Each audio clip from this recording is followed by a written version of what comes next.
I thank you, Mr. President. On behalf of the General Assembly, I wish to thank the President and Head of Government of the Federated States of Micronesia for the statement just made. I now give the floor to the distinguished observer of the Observer State of the Holi See to introduce an address by the Head of State. Mr. President, Your Excellencies, dear colleagues, I have the great honor to introduce the pre-recorded message of His Holiness Pope Francis.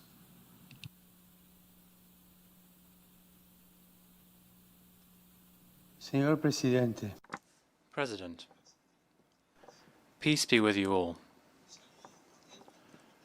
I would like warmly to greet you, President, and all delegations taking part in this significant 75th session of the United Nations General Assembly. In particular, I would like to greet the Secretary General, Mr. António Guterres, and heads of state and government participating, and all of those following this general debate. The 75th anniversary of the United Nations represents an opportunity to reiterate the Holi See's desire for this organization to be a genuine sign and instrument of unity between states and at the service of the entire human family. Our world is currently affected by the COVID-19 pandemic. This has led to the loss of many lives.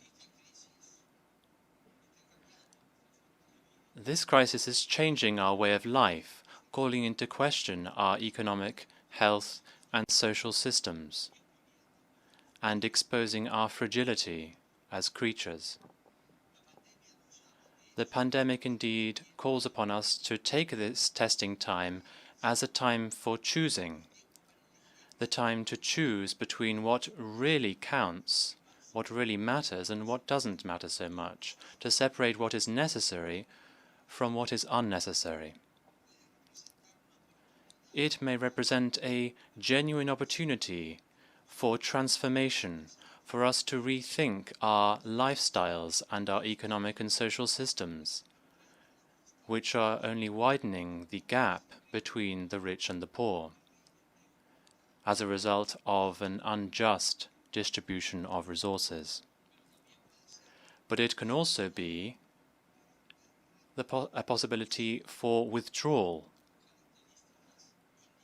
which would be characterized by individualistic characteristics. We are therefore facing the choice between two different paths. One leads to enhancing multilateralism, the expression of renewed global shared responsibility and solidarity based on justice and achieving peace and unity for the human family, which is God's project for the world. The other option gives priority to self-sufficiency, to nationalism, protectionism, individualism, and isolation. This option excludes the poorest, the most vulnerable, those living on the periphery. And this would certainly be harmful for the entire community. It would harm us